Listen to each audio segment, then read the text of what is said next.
All right. Well, welcome back, everyone, to the Sensitive Podcast. I am your host, Kim Kimball, Somatic Leadership Coach for highly sensitive and neurodivergent entrepreneurs.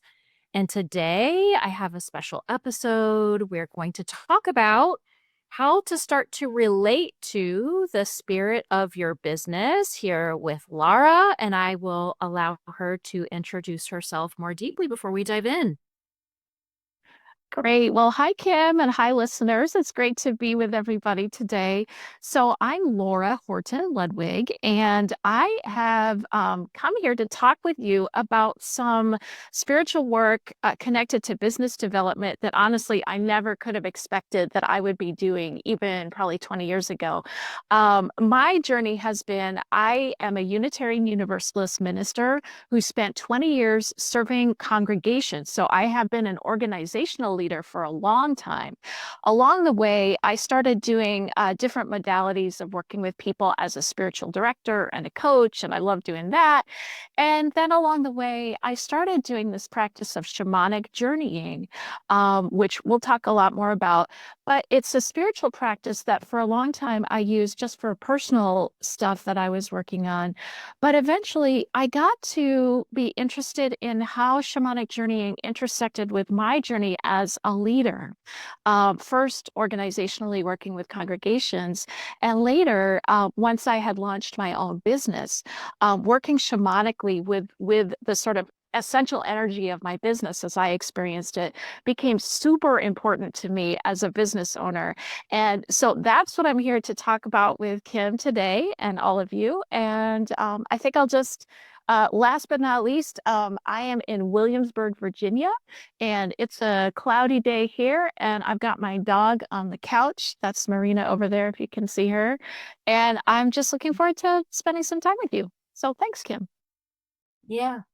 It's a fun fact that, yeah, Laura and I only live like, what, 45 minutes apart, something like that. So we could have actually done this in person if we wanted to.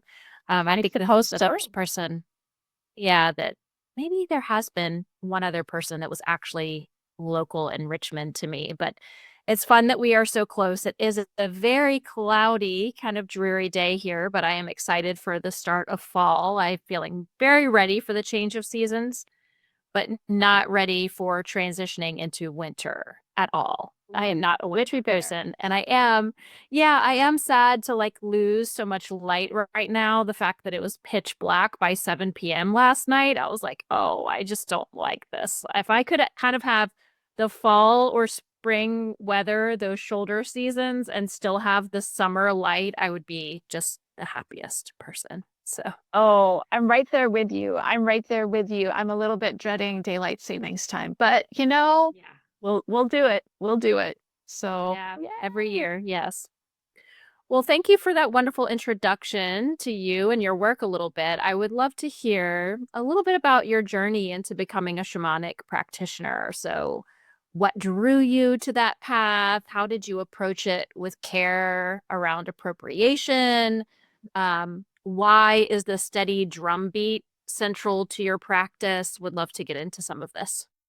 Yeah, absolutely. Thank you, Kim. Well, this all began for me about 12 years ago or so. I was going through kind of a rough time in my life, just one of those bumpy periods that I think all of us go through at one time or another. Just it was like things just didn't feel like they were working. Like work-wise was pretty stressful for a variety of reasons. I was going through some health challenges. And at that time, I was working with my own spiritual director, someone who worked with me one on one to support me in my spiritual life. We would meet once a month, and I would just come and talk about whatever I want to talk about. And like me, my spiritual director was a white woman. We were both from Minnesota, so we had a lot in common. And one day she just kind of idly mentioned to me that she was doing some training in shamanism. And it was one of those moments where my brain kind of perked up and said, you need to know more about that. And so my first question for her was like, do white people even get to do that? I mean, isn't that like gross and yucky and misappropriaty?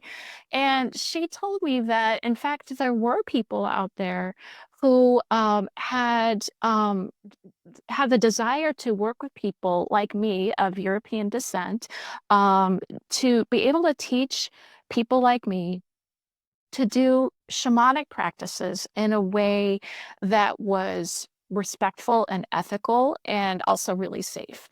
I went on to learn that there are these schools out there, and one in particular is my school, the Foundation for Shamanic Studies, that teaches people from all cultural backgrounds, but especially Western people, um, shamanic practices that are really common to cultures all around the world.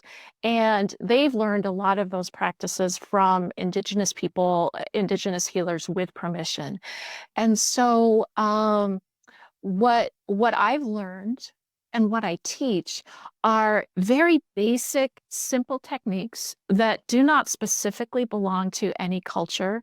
I don't teach any like secret cultural rituals. That would be horrible. Anybody who does that, I would say run the other way if they don't have permission to teach any of that kind of stuff. What this is about is basic, simple practices of very similar to guided meditation that anybody can do, in my belief, with solid ethical integrity.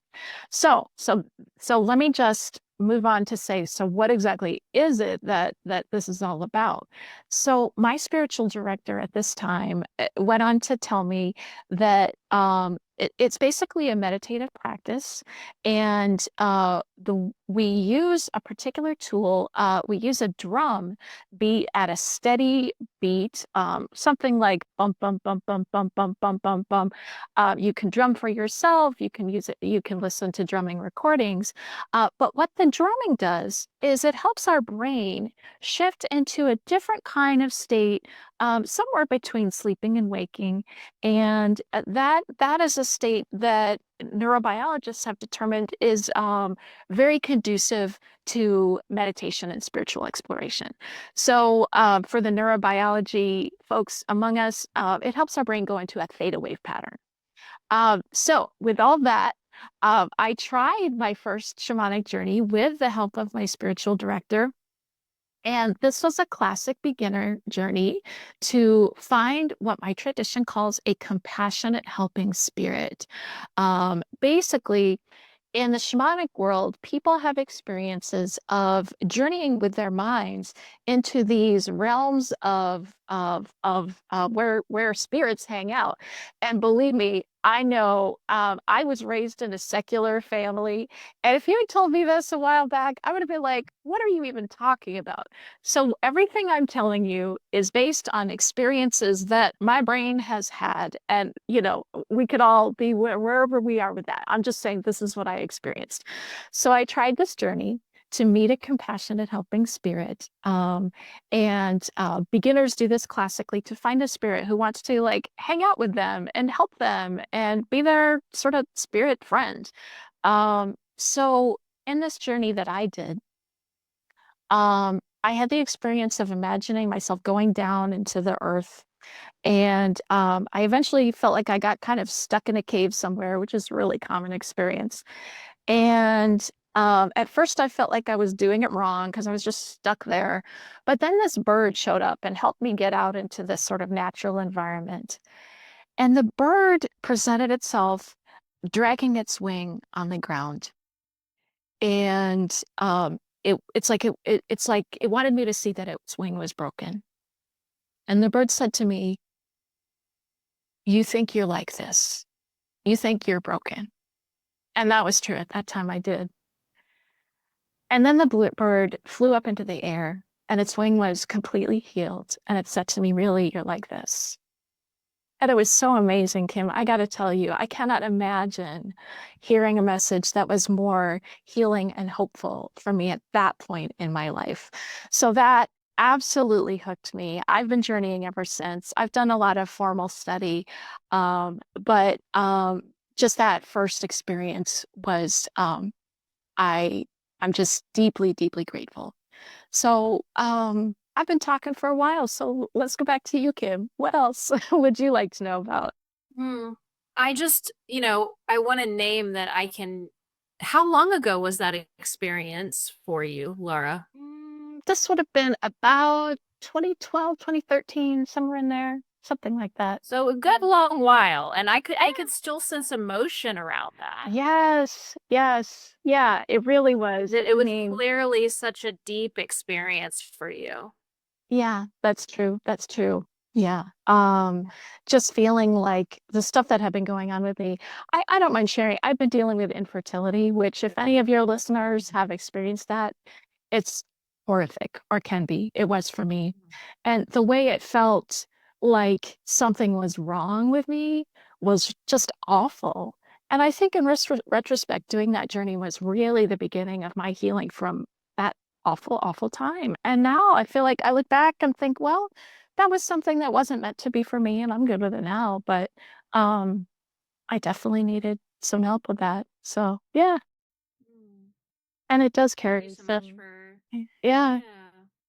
Thank you yeah, so much for sharing that. That's a journey you and I share. I'm not sure if you've listened to some of my other podcasts where I share about that. Um, but I've recently seen and heard more research about how psychologically infertility is one of the most challenging things that anybody can face.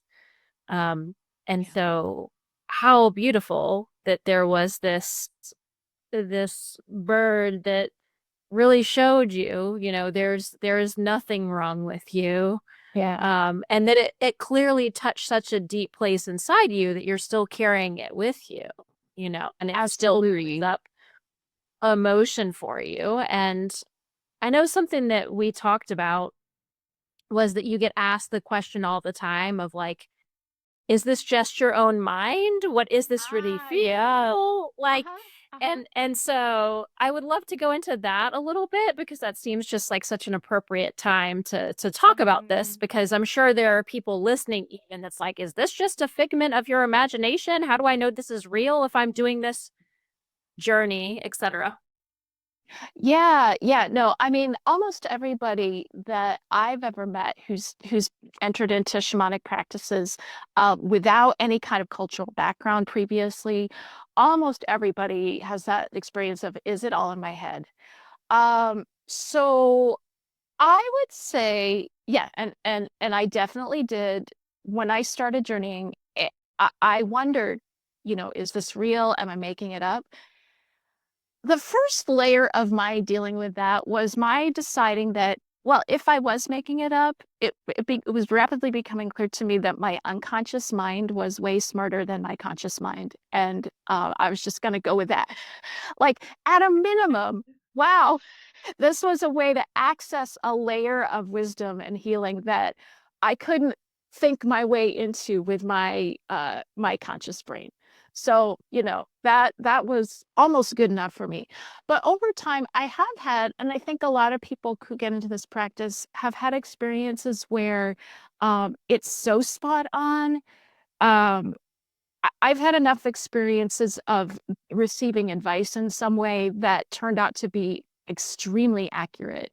That to me, just again, based on my experience, not based on any kind of like, nobody's going to make you say, like, you have to believe this, but just experientially. I'm thinking of one time, Kim, I was invited to to take on some consulting work as part of my business. That was a bit of a stretch for me. And as I got into it, it began to feel more and more confusing. Like I'm not even sure what I'm here for or what they actually want me to do. And it was just creating a lot of stress for me. So I ended up doing a journey on it. And uh, in the journey, I sometimes work with tarot as well, and sometimes one of my helping spirits says, "Go pull a card," and I'll tell you what it means. So I pulled this card in one of my decks. It was the Queen of Wands, and in this deck, the image was of a hawk perched on a branch in a garden, and it was reversed, which means like for me, it meant like the good energy of this card, like this queen sort of sovereign in your own domain was reversed. And so for me, the message was like, you are out of your domain. This is not working. You've lost your power. Whatever else you do, you need to get back into your sovereignty. And so I made some adjustments in how I was working, and it was so much better after that. So that kind of messaging, over time, it makes me feel like it's working for me, and whatever's happening is, again, helping me access a deeper layer of whatever you want to call it, but it's working for me. So yeah.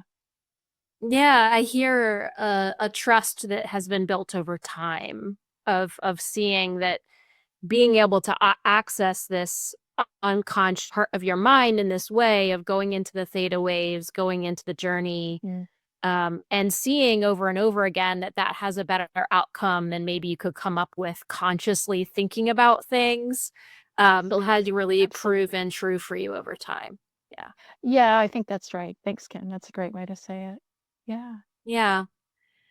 I also want to share that I did, in preparation for this episode with Laura, I sort of talked about, at first I asked, I was like, can you help me commune with the spirit of my business during the middle of, because I always want to make this experiential for you all. And so that you all could get an experience with it and sort of see, vicariously through me what it would be like. She's like, oh, that would be way too much for a call, but let's do it together before we get on the call so that you can experience it and then we can talk about it. So I was able to do the journey with her before we got on this call together. And it was definitely a beautiful and interesting experience for me. I will share that for me, um, I was in the middle of a launch for my business, and so I noticed like some difficulty getting into that theta state and kind of noticed my mind pinging around a good bit. And also it was my first time doing anything like this. So there was that. But I ended up accessing, Laura shared that her helping spirit was a bird with a broken wing, and mine was a deer, which was very surprising to me because I was kind of expecting an owl, because an owl is kind of like my spirit animal, historically speaking. I just identify a lot with owls. And so I think that part of that was interesting for me to access because I was expecting the owl. There was an expectation. I went in with an expectation. But then, when I journeyed down, down, down, it was like, oh, there was just a deer. And I could kind of see the deer's ears, how deer's ears do, kind of moving around, just very quiet, very calm. Um, it was a beautiful and interesting experience for me, and some of the things that were revealed to me, and through that helping spirit and communing with the spirit of my business, it was really, really cool, and sort of confirmed, if you would, some of the things that I had been feeling a tug towards in my life and in my business. So yeah. Yeah. Oh, Kim, I'm so glad you had that experience. That's so cool. It's really neat to witness. So thank you for sharing it with us. Yeah, of course. Well, I would love to hear more about how you began weaving this shamanic work with entrepreneurs and business owners. Yeah, absolutely. So for me, this actually started, we're going to get there, but I want to just trace it back a little bit because for me, it really started while I was still serving as a full-time minister with congregations. And I came across this book by Walter Wink, who is a progressive religious scholar. This is like the nerdy, geeky bit. So we're just touching on this lightly. So Walter Wink is this guy who wrote a book, Unmasking the Powers. And in this book, he talks about how every congregation has a unique sort of spirit or essence that persists through time. And in fact, he believed that every human organization of any kind had a spirit, which I love this quote. I just want to read this quote. He says, "It is the interiority or spirituality behind the visible facade of things." The interiority behind the visible facade of things. I just loved that. And it sparked something for me. So in the shamanic tradition that I practice in, we often say that everything is alive. And what that means is that everything that exists, everything you can imagine, is filled with, and this is where language starts to fail us. I could say filled with essence or with spirit, with something that is sort of vibrating and alive, perhaps.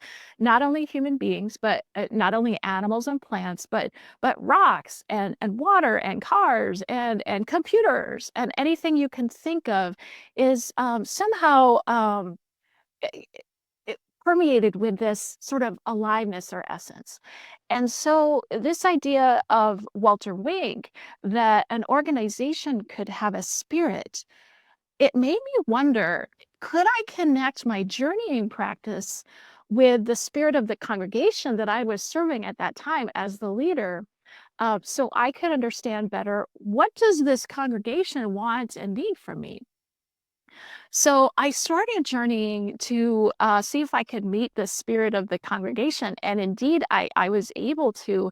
And I experienced the spirit showing up as a young woman who was willing to talk with me. And so now and again, I would just journey and ask her, like, how do you see this or that?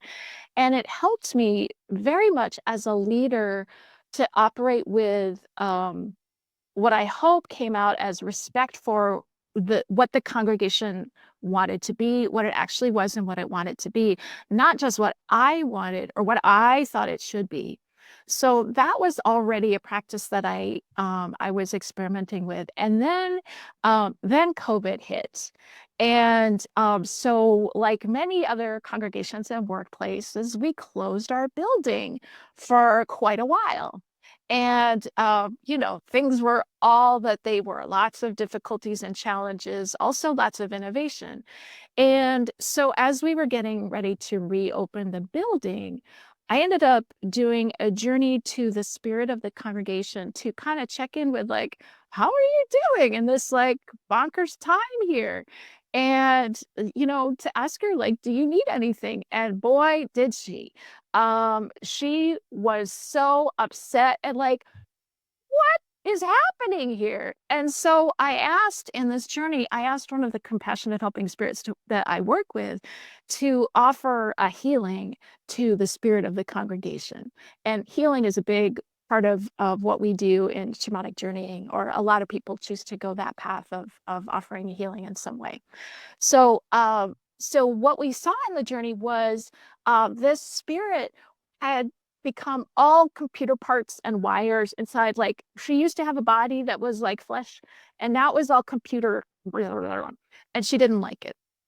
So in this journey, the compassionate helping spirit I was working with basically gave her flesh back. This is all like, please understand, we're talking in metaphor and imagery, but this is what I experienced, is like she got her flesh back and it got to be sort of like mingled and merged in with the computer wires.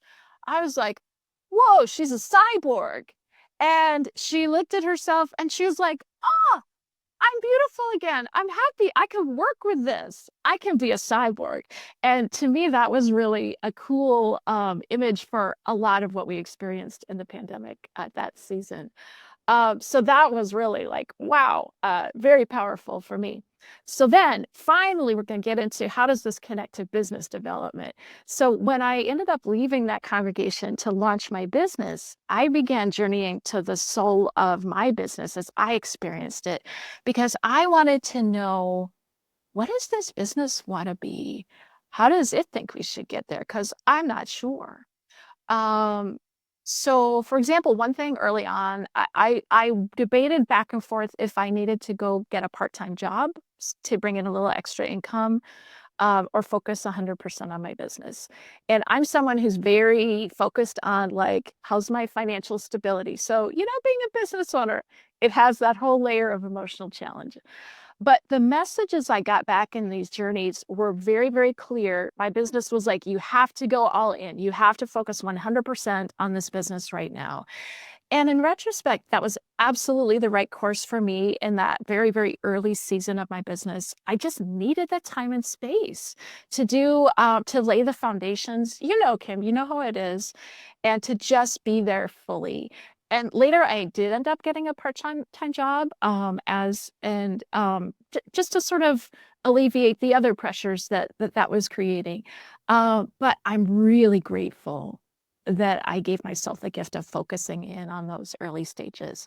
So yeah, since then, I've continued to now and again journey back to the spirit of my business, especially like if I'm working on a launch or if I'm thinking about offering something new and it's feeling kind of, you know, how things can feel kind of muddled, like I have this idea, but like, what is it exactly? I'm not quite catching it.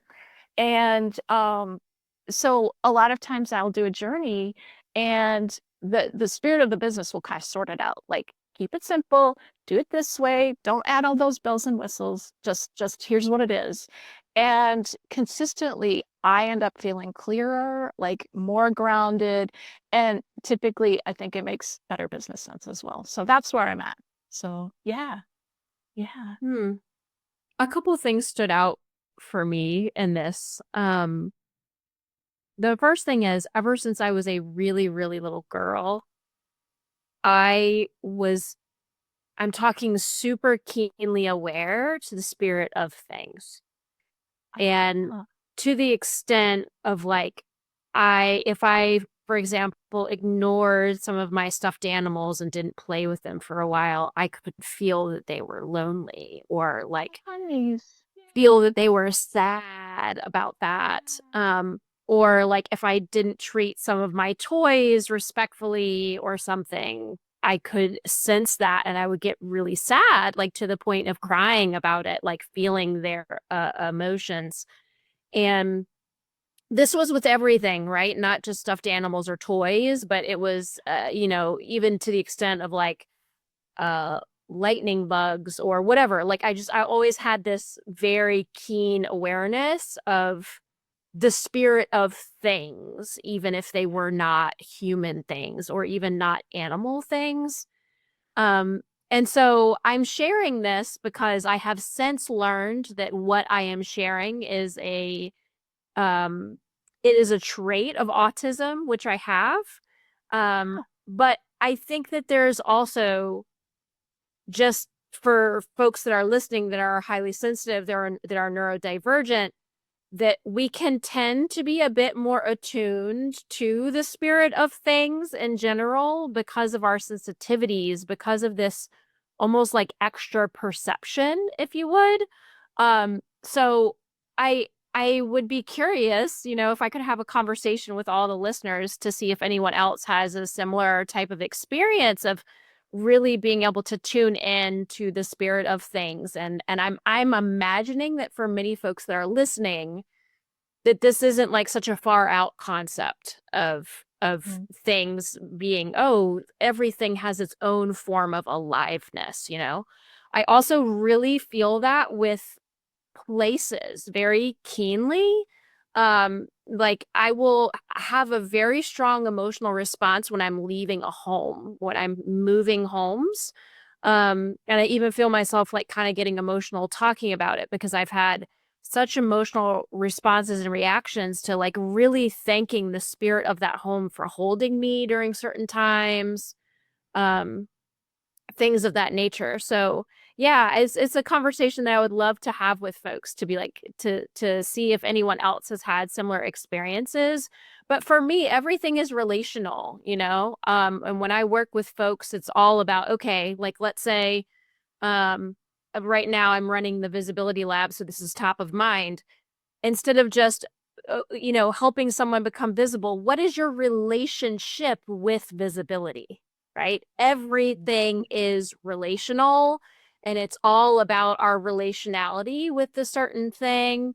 And so this to me is like, okay, what is your relationship with your business itself? And what I hear is not just what I want or what I am imposing upon my business, but instead really getting into this relationship where it's a two-way communication of like, I can tell my business what I would desire and want, hopefully, but then there's also a listening, a receptiveness on your end as well of, well, what does my business want and how can we be in collaboration? How can we be in partnership? Because otherwise it kind of goes back to this power over dynamics that we see at play and the world today and on the world stage, which is something, again, from a very young age, I've been very attuned to and very aware of, that these power over dynamics where it's like, well, I'm going to force upon my business what I want with no time for receiving that input. Like, ultimately, that's not going to give a great outcome. So I have talked a lot now. I would love to hear what comes up for you with that, Laura. Oh, Kim, I'm just cheering you on here. 100%. Absolutely. I so appreciate what you're sharing and how you're connecting a lot of dots for it because you're right. There's political implications, there's cultural implications. I'm really grateful to hear you connect those dots for us. Yeah, so I'm a highly sensitive person as well, so much. I was so grateful when I found out about high sensitivity and all of this stuff kind of just fell into place for me. So I felt like, there's a category that I fit into, and I'm not just this weird random person with strange ideas out there. And that was comforting. So now I get to be a weird person in community, and I'm very happy about that. But yeah, I think for me, what comes up is I think a lot about high sensitivity and empathy. You know, I think there's there's a way that sensitivity works that we don't want anybody to feel hurt, certainly, and we want everybody to sort of manifest in a beautiful way. And so I think for me, what you're inviting us into is the like everybody includes every what we consider thing. Like like all things can manifest in a beautiful way. And it's part of our work to help support and partner with rather than, as you say, just kind of force something to do something that maybe it doesn't want to do. Yeah, and I know this is a bit of a rabbit trail, but it feels really important to me. Um, Most folks that come to me, and this is really the heart of my work, with, I'm having my business doesn't feel like there's an aliveness anymore. It feels just like, oh, I don't feel good in my business, even though maybe it's financially successful or it's quote unquote working.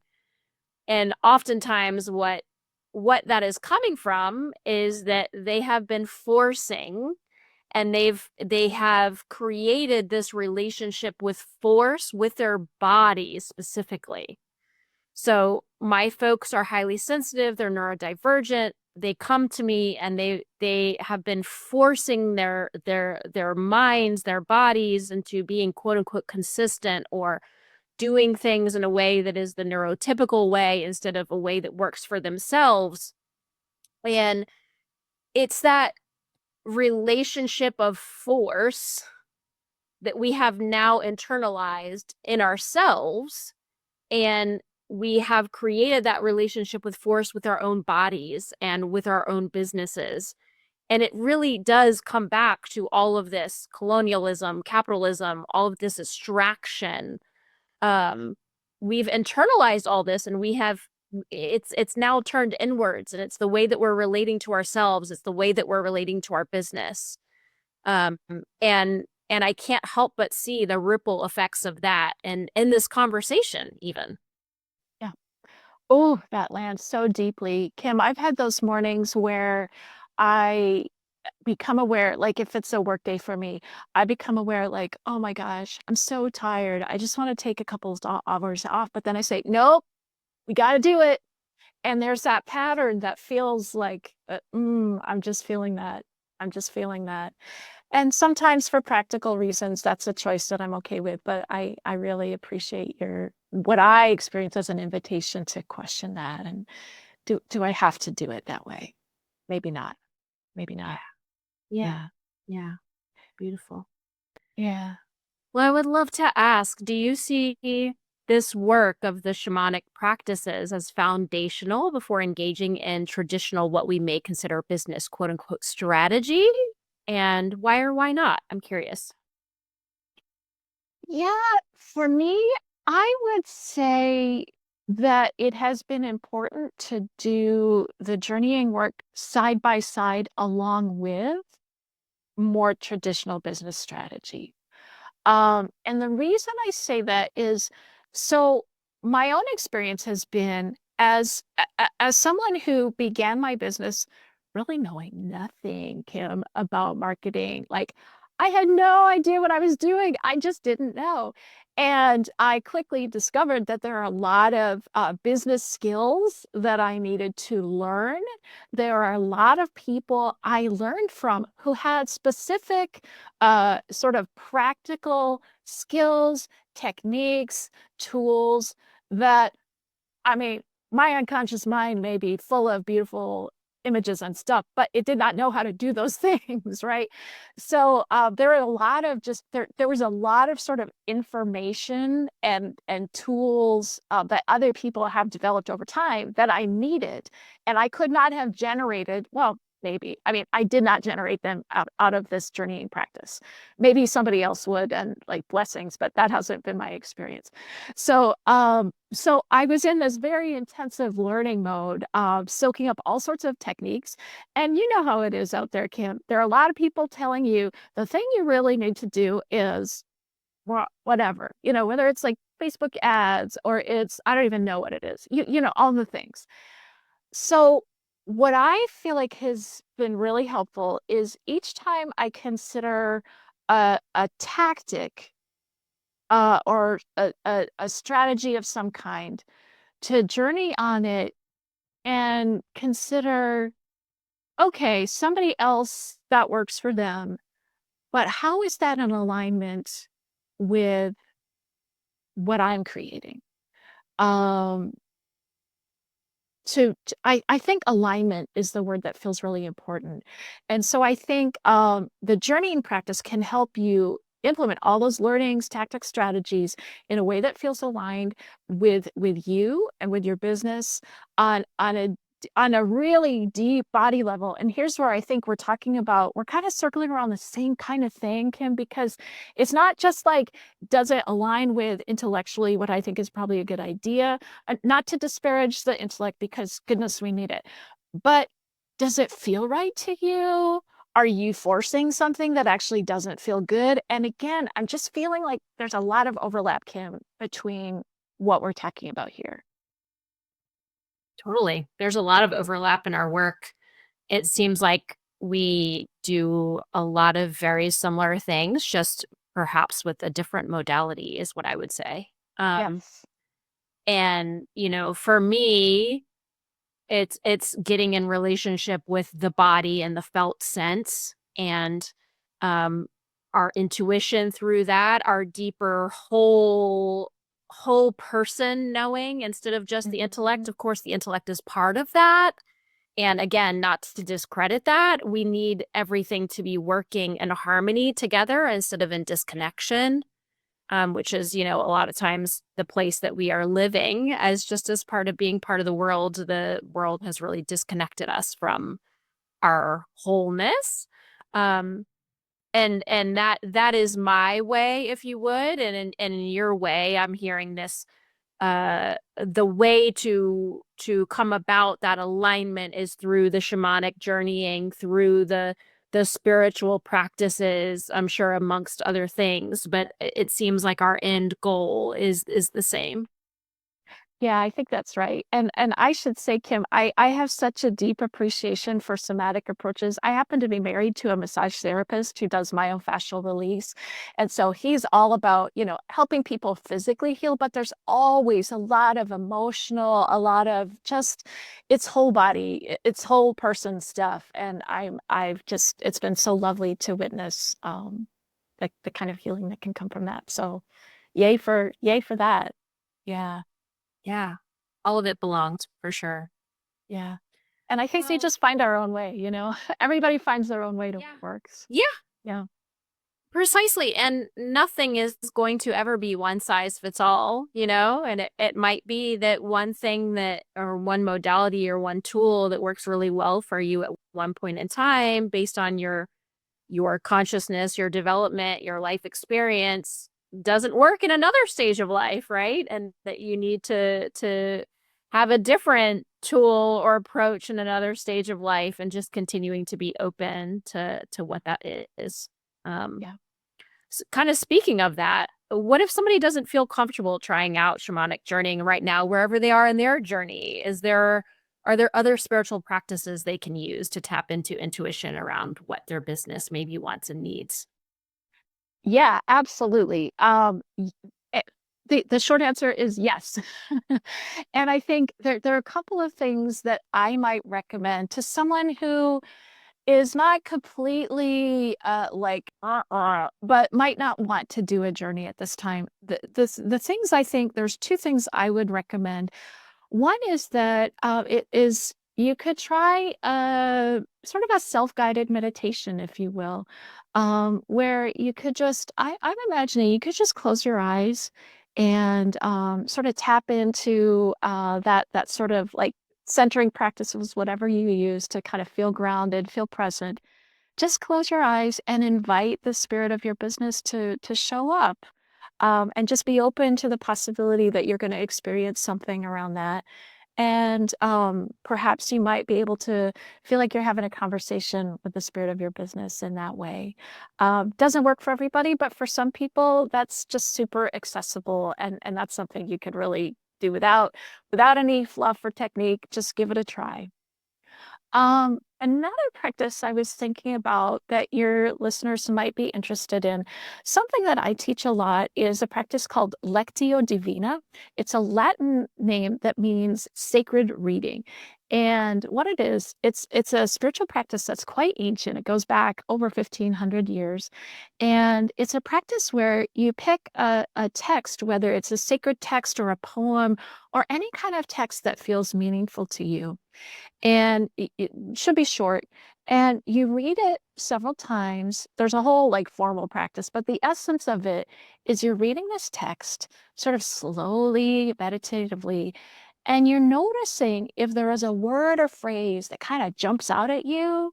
And if that happens, you kind of hook into that word or phrase and say, hey, word or phrase that's showing up for me today, what is it that you want me to know today? What am I to understand from your showing up in this moment for me? And see where that takes you. And that's not exactly connected to the spirit of your business, but it is a really interesting intuitive practice that, again, anybody can do. You could just sit down with a poem, see what happens. And again, the main thing is to notice what's leaping out at you today, and then sort of have a conversation with it. Like, what am I supposed to be learning right now?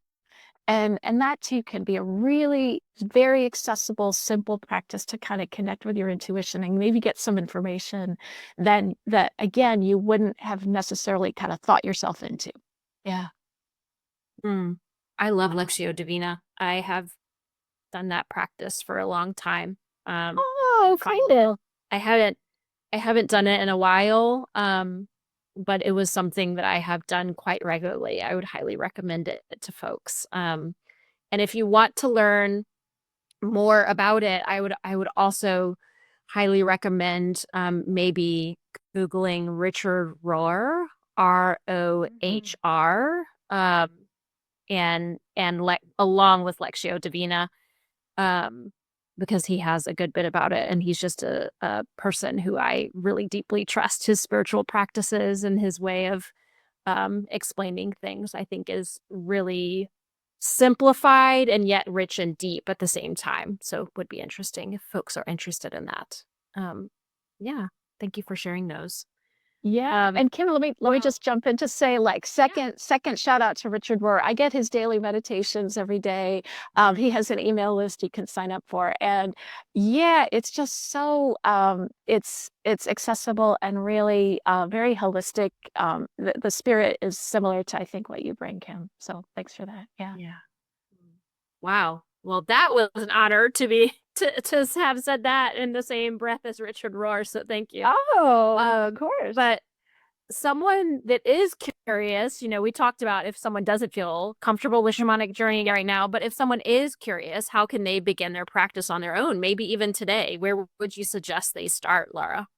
Yeah, thank you, Kim. And this is the part I always feel sort of dorky about because this is the part where I'm going to talk about here's what I could actually do.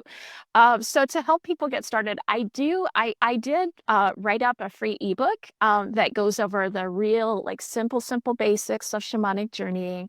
I also talk about Lectio Divina in that, and I do occasionally teach Lectio Divina in case that's of interest, just by the way. But back to the shamanic stuff, yeah, in this ebook, I talk about here's what it is, here's how you do it, here's why it's super safe.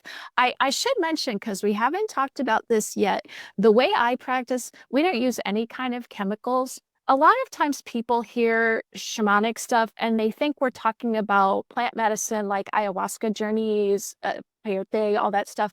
And that is great. That I have no problem with that, but it's not what I teach. It's not what I practice. And so the kind of journeying I'm talking about is no chemical substance at all. Again, it's just the use of the drum beat. So just wanted to throw that in. Anyway, so I have this ebook where you can learn a little bit about it, and I have available a guided journey recording that you can listen to with me kind of walking you through every step. That's not usually how we practice, but just for people who want to tiptoe in as beginners and see what they experience. So I think, Kim, you're going to be putting the download link for that in the episode notes. And then if you check that out and you find you want to go deeper, I would really love to help. As far as I know, I'm the only person doing this kind of shamanic work around working with business and organizational leaders around connecting with the spirit of their organization shamanically. And this is just one of my favorite things to teach one-on-one. So typically I would say if you're interested in learning how to do this, my recommendation is it takes about 3 sessions for people to really get the hang of it and be able to practice with some confidence on your own. And if that's of interest for you, I'd love to talk with you. We're going to drop a link into the episode notes with some more information. And the first step would be to just set up a call with me for free, and we can figure out if that's a good fit for you. And it would be so fun to talk with you. So come on over if you feel like it. And apart from the ebook book and connecting with you, obviously on a free call, how can people learn more about you and your work? Is there a website or Instagram, or how can they connect more with you, Laura? Absolutely. Yeah, my website is laurahortonludwig.com. So we can throw that into the notes because my name is really long. But we'll put that in the notes. I also have an email list that folks can sign up for. And in my email list, I'm focused on sending out weekly-ish, mostly reflections on spirituality and kind of things that happened to me. And here's what it makes me think of that might be applicable to you. And it's not all focused on my shamanic work because I do some other modalities as well. But you're welcome to sign up and just get to know me through my email list if you want. Yeah. And I think that's what comes to mind for right now. Beautiful. Well, thank you so much for sharing this beautiful process of the shamanic practices, how you apply it both personally and helping others get in touch with the spirit of their business. And just thank you for the care that you take in doing that and coming on and sharing with us. Oh, thank you, Kim. It's been so lovely and so much fun to talk with you today. So, listeners, thanks for sticking around. Yeah. Likewise.